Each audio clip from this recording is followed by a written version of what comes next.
Chapter number 3 का आगाज़ करेंगे आज के lecture number 7 digital logic and design के सब्जेक्ट में। पहला टॉपिक हमारा है बूलियन फंक्शन सिंप्लीफिकेशन की इंट्रोडक्शन। तो इसको ज़रा पढ़ लीजिए कि जो सारा जो टेक्स्ट है बुक में उसमें जो मेन पॉइंट्स है वो यहाँ पे दर्ज है। Complexity of a digital logic circuit directly depends upon complexity of the algebraic expression of the function for which the circuit is implemented. A complex circuit means more cost, time, and equipment consumption. It is therefore desired to simplify a Boolean function to its alternate having minimum number of literals. Algebraic manipulation can be used to obtain a simplified Boolean function, but this procedure has no specific set of rules to tell us about the next step, and we do not know when to stop. As an example, consider the following function. This is a function having three variables x, y, z, और function जो है canonical form में आपके सामने नज़र आ रहा है कि इसमें 4 मिन टर्म्स हैं 0, 1, 4, 5 सम ऑफ मिन टर्म्स फॉर्म में है और ये 4 इनके मिन टर्म्स हैं। इनको जब हम एल्जेब्रिक फॉर्म में एक्सप्रेस करते हैं तो कुछ यूँ नज़र आता है। अब अगर ये फंक्शन हम इसी सूरत में जो मौजूदा सूरत है इसमें अगर हम एक्सप्रेस करें तो यहाँ से वाज़ह है कि आपको इन चारों टर्म्स के लिए 4 एंड गेट्स दरकार होंगे और फिर इनको आपस में फिर जब इनका जो सेकंड जो स्टेप होगा इन एंड टर्म्स को आपने और करना पड़ेगा। ठीक है, तो आपको क्लियर कट 4 एंड गेट्स दरकार है और प्लस एक और गेट दरकार है इस मौजूदा सूरत में इस फंक्शन को इम्प्लीमेंट करने के लिए। और इसके अलावा जो इन्वर्टर्स आपको दरकार है जो नॉट गेट हैं वो है यहाँ से आप देख सकते हैं कि 1, 2, 3, 4, 5, 6, 7, 8 आपको इन्वर्टर्स भी दरकार होंगे। तो ये कुल मिला के आपको जो है 13 गेट्स और कुछ वायर्स के ज़रिए आप इस फंक्शन को इस मौजूदा सूरत में इम्प्लीमेंट कर सकते हैं। लेकिन अगर हम इसको मिनिमाइज़ करने लग जाएं यूजिंग एल्जेब्रिक मैनिपुलेशन तो आप देखें कि यहाँ पे इन दोनों टर्म्स पे आप जो है डिस्ट्रीब्यूशन लॉ अप्लाई कर सकते हैं। एक्स कम्प्लीमेंट वाई कम्प्लीमेंट यहाँ पे भी मौजूद है और इस टर्म में भी एक्स कम्प्लीमेंट वाई कम्प्लीमेंट मौजूद है। यहाँ पे z और z कम्प्लीमेंट जो है डिफ़र कर रहे हैं।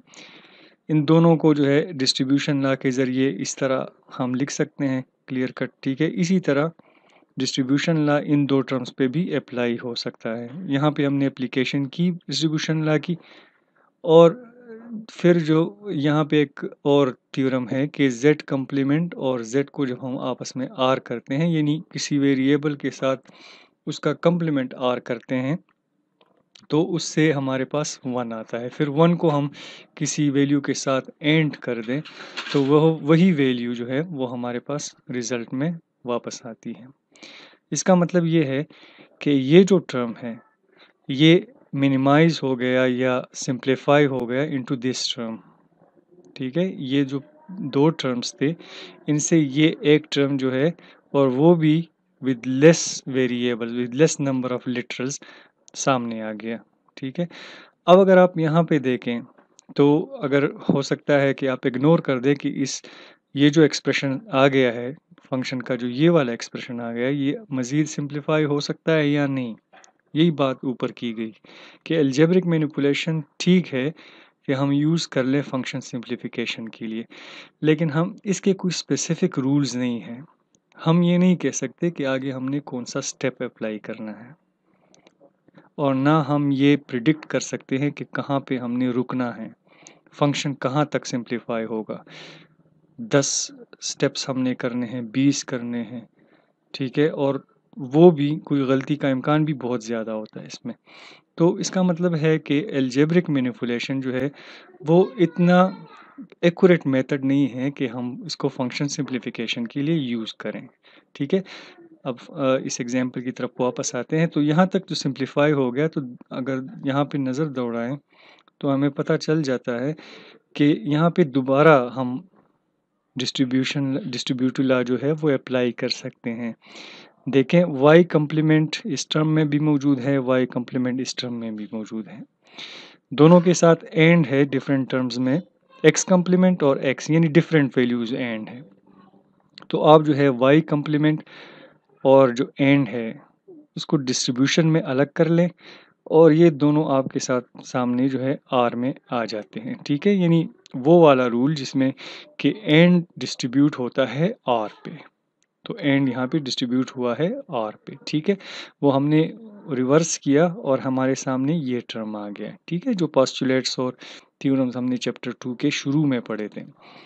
तो वहाँ से ये जो है, ये वाला जो एक्सप्रेशन जो पेरेंथेसिस में है, ये देख लें, दो कम्प्लीमेंट, एक कम्प्लीमेंट है और एक अनकम्प्लीमेंटेड वैल्यू है, इनका आर है और हमें पता है कि इनसे हमेशा 1 ही आता है। ठीक है, 1 को आप एंड कर लें किसी भी वैल्यू के साथ, वही वैल्यू वापस आती है। तो देखें कि आपके सामने जो है ये पूरा फंक्शन जो कि इतनी ज़्यादा लिटरल्स पे मुश्तमिल था और 4 फुल मिन टर्म्स पे मुश्तमिल था, वो हमारे सामने एक वेरिएबल तक महदूद हो गया है और ये बिल्कुल एक ही वैल्यू को रिप्रेजेंट कर रहा है, एग्जैक्टली एक वैल्यू को। ठीक है, यानी ये जो है, अगर आप ट्रुथ टेबल वैलिडेशन करना चाहते हैं, आप ये भी देख लें और ये देख लें, आपके सामने एग्जैक्टली सेम ट्रुथ टेबल आएगा आपके सामने। ठीक है, ओके, कहने का मकसद ये है कि फंक्शन जो है ये सिंप्लीफाई हो गया into y dash using algebraic manipulation. अब आपको मैंने शुरू में बताया इस एग्जांपल को हल करते हुए कि यहाँ पे हमें 13 गेट्स दरकार होंगे इस फंक्शन को इम्प्लीमेंट करने के लिए। लेकिन इस फंक्शन को जब हम इस सूरत में मिनिमाइज कर लेते हैं, रिड्यूस कर लेते हैं, ठीक है, जब हम इसको इस सूरत में रिड्यूस कर लेते हैं तो देखें कि ये कैसे इम्प्लीमेंट हो रहा है।